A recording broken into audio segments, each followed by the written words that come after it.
Hello guys. तो हम आज देखेंगे सीए इंटरमीडिएट में से law subject.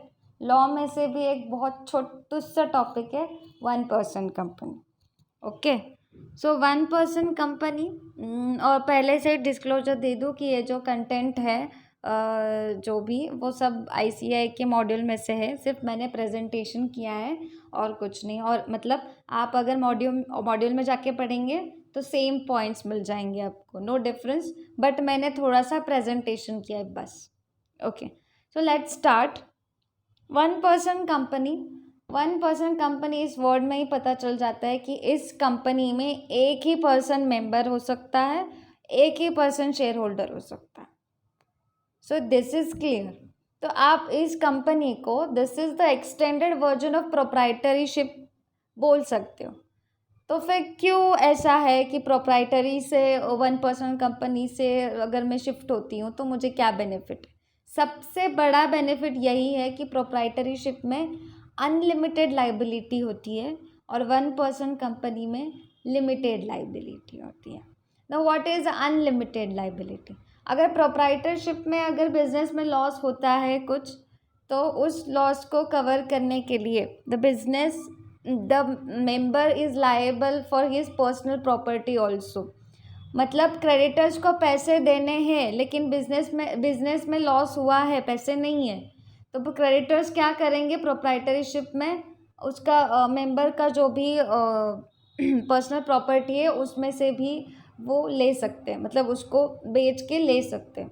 So his personal property will also be liable for his business losses. So this is unlimited liability.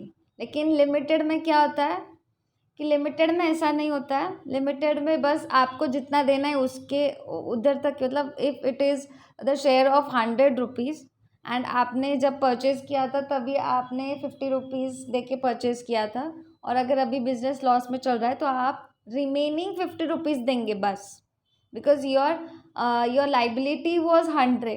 So you have to complete that liability. वो हो जाने के बाद दो वो लॉस कवर नहीं हो रहा है, फिर भी आपकी पर्सनल प्रॉपर्टी या कुछ भी आपकी नीलाम नहीं होगी, आपकी बेची नहीं जाएगी, and it will be not liable. So this is limited liability. अभी लिमिटेड लाइबिलिटी मिलती क्यों है, कौन से कॉन्सेप्ट की वजह से? तो कॉन्सेप्ट यही है कि कंपनी और मेंबर के बीच में एक पर्दा होता है, that you can tell as corporate veil.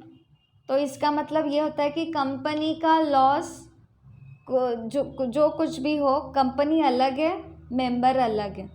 तो मेंबर की इतनी रिस्पॉन्सिबिलिटी थी 100 रुपये देने की, उसका हो गया। फिर भी अगर कंपनी का लॉस भर के नहीं आ रहा है तो मेंबर कुछ नहीं कर सकता, he is sorry for that. So this is the limited liability. So यही एक बड़ा डिफरेंस है। सो लेट्स सी, बहुत छोटे छोटे पॉइंट्स है, आपको याद ही हो जाएगा, बस मैंने एक तरफ इकट्ठे करके लिखा है बस। ओके, सो पूरे इन्फॉर्मेशन को मैंने 2 पार्ट्स में बांटा है।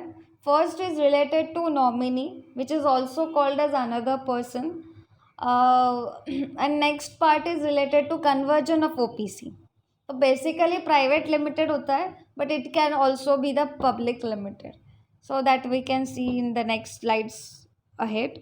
तो नॉमिनी, व्हाट इज़ नॉमिनी? अभी बैंक अकाउंट निकालते समय आपको पता होगा कि जब भी आप बैंक अकाउंट क्रिएट करना है आपको बैंक में जाके, तो वहाँ पे फॉर्म फिलिंग में नॉमिनेशन आता है। तो यूजुअली अगर मैरिड है तो स्पाउसेस का नॉमिनेशन होता है, और अगर अनमैरिड है तो यूजुअली पेरेंट्स का नॉमिनेशन देते हैं। So that is also the nominee, और यहाँ पे भी सेम अप्लाई होगा। Nominee is the person who will be liable in behalf of the member in case in situation where the member की death हो गई है, या फिर वो इंसेन हो गया, दैट इज़ पागल हो गया, तो ये nominee on behalf of member ही ये चला सकता है। Okay, so let's see next क्या क्या है। ओके, अभी मैंने स्टार्ट कर दिया नॉमिनी, उसके पॉइंट्स है छोटे छोटे, तो पहले से थोड़ा सा प्रोसेस बता देती हूँ। कोई भी कंपनी इनकॉर्पोरेट हो रही है तो उसको प्रिस्क्राइब डॉक्यूमेंट्स होते हैं, there are some prescribe documents which we have to file with the registrar and he will checking the documents. अगर सेटिस्फाइड है तो ही कंपनी इनकॉर्पोरेट करेगा, वरना कंपनी इनकॉर्पोरेट नहीं होती है. तो बहुत सारे डॉक्यूमेंट्स रहते हैं, बहुत सारे मॉड्यूल में लिखे भी होंगे तो भी प्रैक्टिकली बहुत सारे होते हैं, और वो सेटिस्फाई होने के बाद ही आपको कंपनी इनकॉर्पोरेशन करने को मिल जाती है. उसमें से नॉमिनेशन का क्या चक्कर है इस प्रोसीजर में. तो ओपीसी में जब इनकॉर्पोरेशन कर रहे हो आप, तभी आपको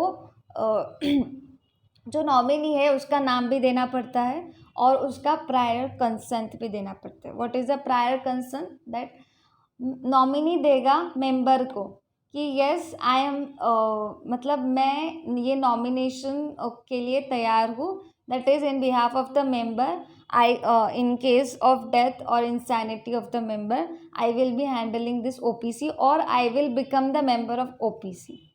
सो ये होता है प्रायर कंसेंट. ये कंसेंट मेंबर को आरओसी को फाइल करना पड़ता है इनकॉर्पोरेशन से पहले. ओके, तो बिकॉज आरओसी को भी पता होना चाहिए कि सच में ऐसा कोई इंसान है, और अगर है भी तो उसको पता होना चाहिए कि यस मेरा नाम यहाँ पे नॉमिनी एज अ नॉमिनी कहीं तो लगवा रहा है, ये उसको पता है. इट इंडिकेट्स दैट मतलब प्रायर कंसेंट इंडिकेट करता है कि yes he knows about it everything. तो that's it. And yes, nominee कर रहे हैं हम, लेकिन नॉमिनी कौन बन सकता है? कोई भी उठा, कोई भी कंपनी है उसको नॉमिनी कर दिया, नहीं, ऐसा नहीं चलता है. एक नेचुरल पर्सन ही हो सकता है, दैट इज़ एक इंसान ही हो सकता है ओपीसी का नॉमिनी.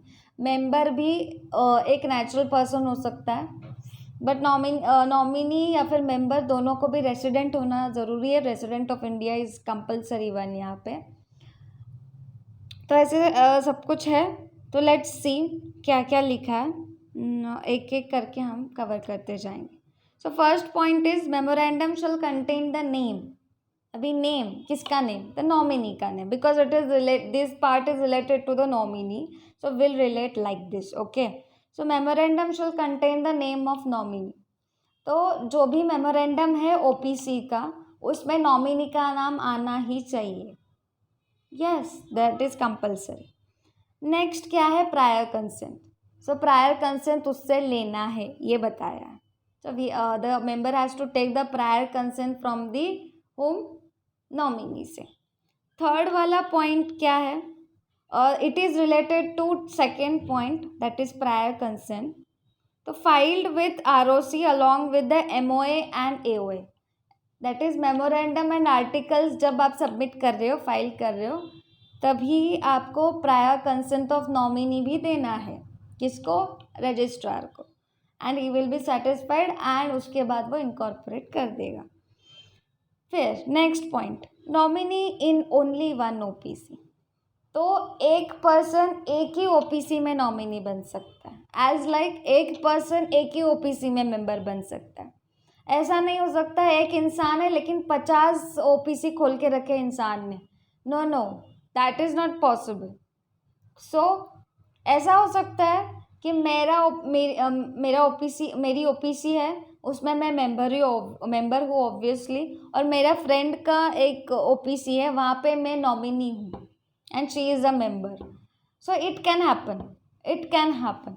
लेकिन सिचुएशन में ऐसा आता है, अगर वो जो नेक्स्ट वाले ओपीसी में अगर मैं नॉमिनी हूँ और उस मेंबर का डेथ या फिर इंसेन हो जाता है इंसान, तो वहाँ पे मैं मेंबर बन जाती हूँ. तो ये जो क्लॉज है कि one member can be member of one OPC, ये यहाँ पे ब्रेक हो रहा है. तो ये सोच के ही लॉ ने ऐसा बताया है कि अगर ऐसा सिचुएशन आता है तो आपको क्या करना है, 182 डेज़ का टाइम दिया है उन्होंने. वॉट? 182 डेज़ का टाइम दिया है. इसमें आप स्विच कर लो. दैट इज़ आइदर आपके ओपीसी में आप मेंबर रहो या फिर आपका फ्रेंड का जो ओपीसी है उसमें मेंबर रहो. कोई एक ओपीसी आपको चुननी पड़ेगी वहाँ पे.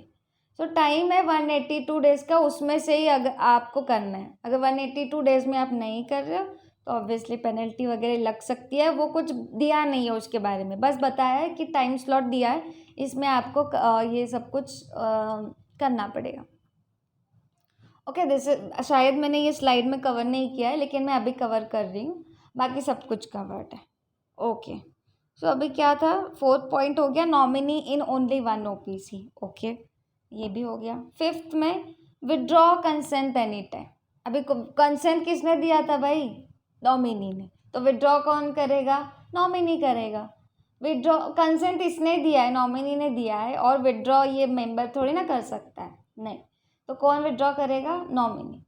मतलब क्या है, मेरी मर्जी, मुझे तब लगा था नॉमिनी होना है तो मैंने कंसेंट दे दिया था, लेकिन मुझे अभी नहीं करना है यार, प्लीज़ छोड़ दो मुझे, तो विड्रॉ कर। Freedom, he has a freedom. Okay,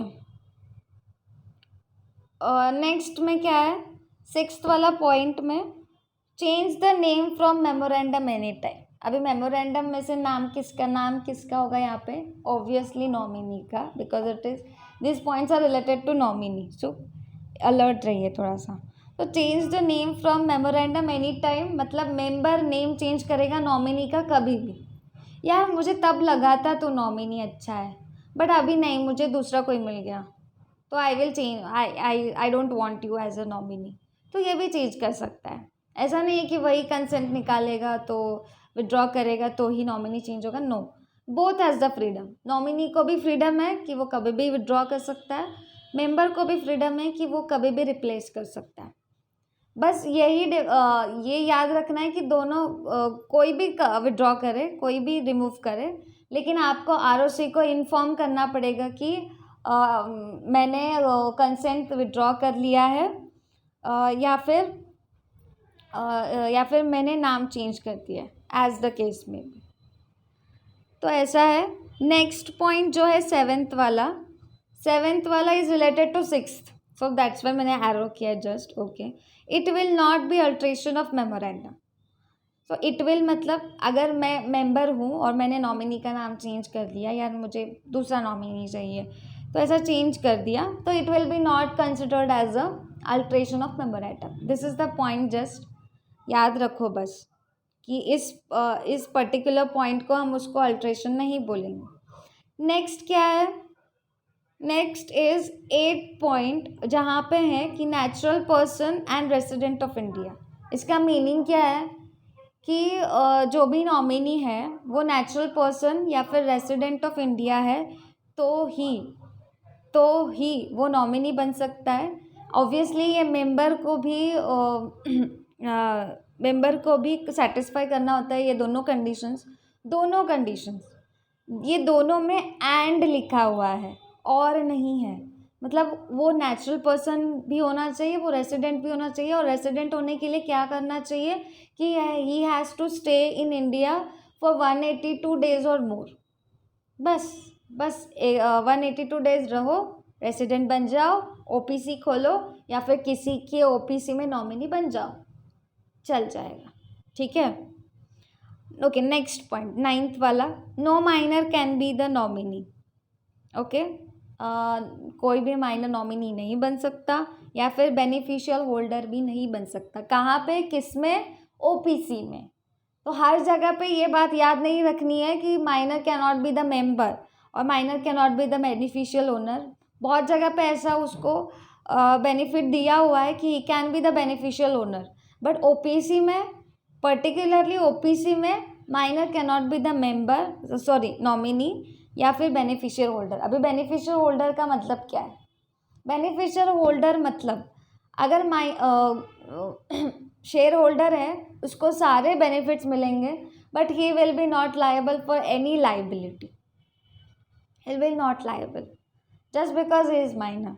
तो इसको बेनिफिशियल होल्डर बोलते हैं। मतलब शेयर पे जो भी बोनस होगा, जो भी इंटरेस्ट होगा, सब मिलेगा, but he is not liable for anything.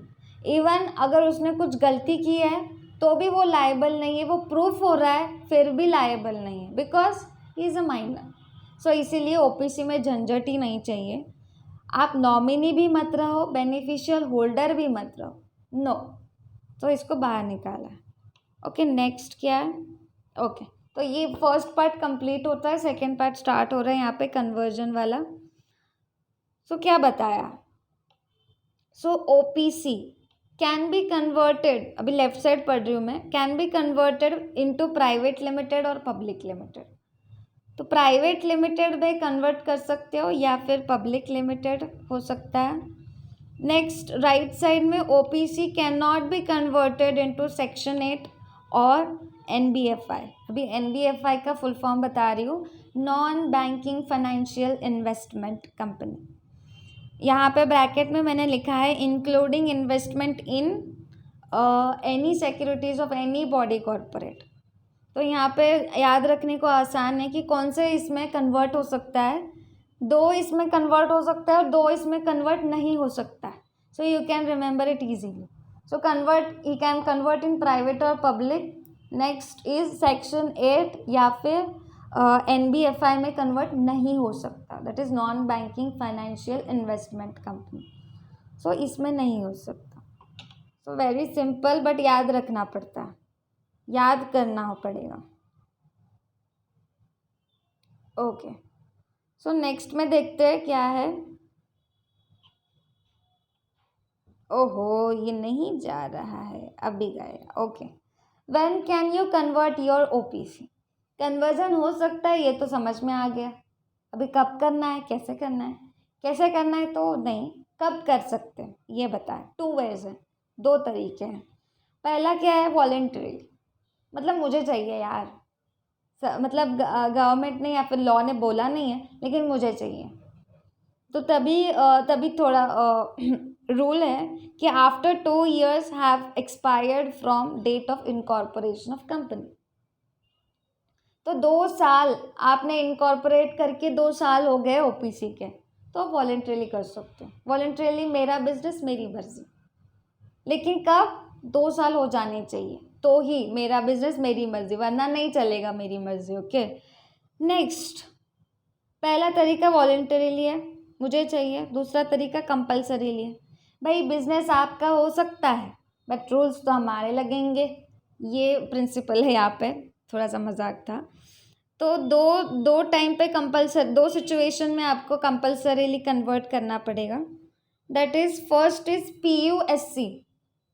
PUSC that is paid up share capital is greater than 50 lakhs। Paid up share capital is greater than 50 lakhs। या फिर यहाँ पे दोनों में और है, एंड नहीं है, और which is average, next situation that is average annual turnover is greater than 2 crores। अभी 50 crores और 2 crores ये दो अमाउंट आपको याद हो जाएंगे, बट 50 किसके लिए, 2 crores किसके लिए, ये याद रखना है। तो कैसे याद रखेंगे, टर्नओवर हमेशा ज़्यादा होता है, टर्नओवर की लिमिट हमेशा ज़्यादा होती है, क्योंकि उसमें से हम कुछ भी मतलब अभी expense, turnover is what, it is a sales. So sales हम कहाँ पे लिखते हैं, ट्रेडिंग एंड P&L अकाउंट में क्रेडिट साइड में बाय सेल्स फर्स्ट लिखते हैं, तो उसमें से कुछ भी एक्सपेंसेस वगैरह कुछ भी माइनस हुआ नहीं रहता है, तो इसीलिए उसकी अमाउंट सबसे ज़्यादा रहती है। तो इसलिए 2 crores और 50 lakhs में से कौन सा ज़्यादा है, तो 2 crores। So turnover, average is also important word, average annual turnover is greater than 2 crores। या फिर आपकी paid up share capital, share capital बोल सकते हो, is greater than 50 lakhs। Okay, so ये अच्छे से याद रखो, MCQ आ सकता है। Okay, next is what, okay special points है, मतलब वो दोनों कैटेगरीज में, मतलब पहले नॉमिनी का कैटेगरी था, सेकेंड वाला कन्वर्जन वाला था। स्पेशल उसमें ये दोनों पॉइंट्स बैठ नहीं रहते, तो मैंने स्पेशल पॉइंट्स में ये दोनों बिठा दिया। So first point is minimum share holder और maximum share holder you can say should be 1। कहाँ पे, ओपीसी में। अभी आपको पता ही होगा कि पब्लिक कंपनी होगी तो उसमें मिनिमम शेयर होल्डर 7 लगते हैं, एंड अगर प्राइवेट कंपनी है तो उसमें मिनिमम शेयर होल्डर्स 2 लगते हैं। तो लेकिन यहाँ पे क्या है, मिनिमम मैक्सिमम दोनों भी 1 ही होना चाहिए। तो ये स्पेशल पॉइंट है ओपीसी के लिए, जो कि हटके है बाकी सबसे। नेक्स्ट पॉइंट क्या है, words 1 person company shall be mentioned wherever the name is printed. X Y, मेरी ओपीसी का नाम XYZ है, तो मैंने वो XYZ जहाँ जहाँ पे मैं प्रिंट कर रही हूँ, फॉर एग्जांपल मैंने बोर्ड बनवा दिया कंपनी का, तो उस पर मैंने XYZ ऐसा लिखा है, उसके नीचे मुझे 1% कंपनी ऐसा स्पेसिफिकली लिखना पड़ेगा। मेरी रिसीट है 1% कंपनी की, तो उस पर भी जहाँ जहाँ पे ये क्या बोलते हैं उसको, लेटर हेड है, एक कंपनी का लेटर हेड है, उस पर भी नाम लिखा होता है XYZ, ऐसे उसका नाम है इसलिए, तो उसके नीचे OPC मतलब 1% कंपनी, ऐसे फुल्ली लिखना पड़ेगा। Okay, so this I think we are done with it. Yes, तो thank you for watching, thank you so much.